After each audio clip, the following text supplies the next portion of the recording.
Hello, my name is Alyssa Dan, certified massage therapist and health educator, structural relief therapist, level 3 advanced neurokinetic therapist.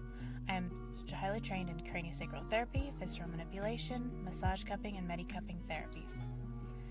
I am the owner of Empowered Living Advanced Body Therapy, Sonoma County Family Alternative Health and Wellness. I utilize osteopathic modalities for pain relief, relaxation, and health. Everyone has routines that they follow every day. Even those routines can become overuse routines that can start to cause pain. We tend to do the same movements day in and day out. We brush our teeth, brush our hair, eat our meals, get out on the same side of the bed, get into bed the same way. All these actions build up over time. The brain gets very used to doing the same routine every day and comfortable and expects the same. We can switch this up though. We don't have to do the same movements day in and day out. Try brushing our teeth with the other hand. Switch side of the bed every few days, or a couple times a month. When we try the opposite of what we are used to doing, this invites the brain to try something different. Then we usually realize how much more awkward it is to get out on the other side of the bed or brush our teeth with the opposite hand.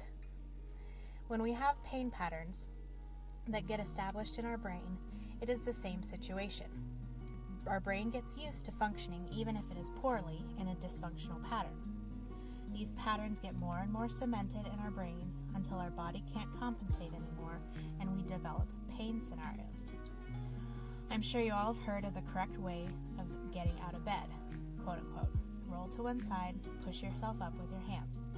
But imagine if we're sleeping on the right side of the bed, and let's say we sit up with our abs, and then we would then use more of our abs on the right side to swing our legs out to the right. Even if we just occasionally do this and all the other times roll to one side, but even those few times, just an example, is causing, if we are sleeping on the right side of the bed, to contract the right side of the abs and the body more than the left side of the abs.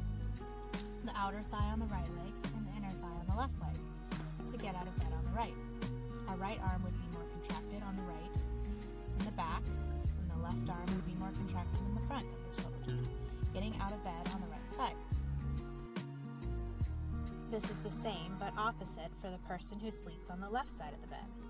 So you can imagine what starts to happen to your body over time. You start getting stuck rotated to the right.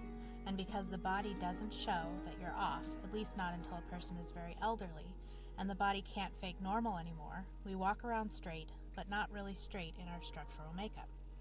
This is where strain patterns develop, increase, and pain increases over time too, as we compensate more and more. The body is always trying to return to normal and to homeostasis, but there's a limit where the body starts giving up things that may not be as necessary as breathing or regulating the heart. You will always feel a structural or muscular pain before the body ruptures an organ. Protecting your core is the most essential part of the human body. So how can we lessen these compensation patterns? By doing the opposite of what we are used to doing. When we get stuck in a pattern, doing the opposite and contracting the opposite muscles properly and completely help to change the pattern from being so deeply locked in the brain's patterns. It evens your whole body out. This also evens your body out neurologically, which translates to better movement patterns and less pain overall. If you try the opposite pattern and it feels very awkward or difficult to perform, no, we aren't all ambidextrous, but we can engage all opposite muscles enough to help them not to develop poor connection patterns. I'm also not talking about trying opposite actions like when you are cutting up veggies for dinner. There are times when having good muscle connections is very important, so continuing to use your dominant hand for important actions is definitely a good idea. The more we can do in good connection, the opposite of what we are used to doing, this allows the brain to not get so stuck in one way of moving. As a person ages, this is also very important. So how do you engage the opposite muscle from the overworking one? We all have those tight muscles that never seem to work out. This is where doing the opposite action benefits the body. So whatever action you do that you feel like you are getting too tight in, you just go in the opposite direction and try and engage that opposite muscle.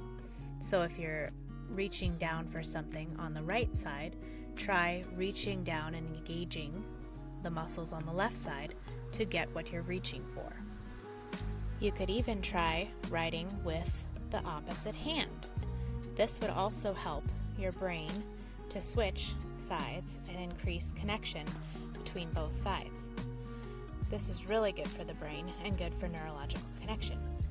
So whatever your journey is, whether it's on a paved road or a dirt one, or a relaxed one or a busy one, you can help your body out in different ways to decrease your pain overall.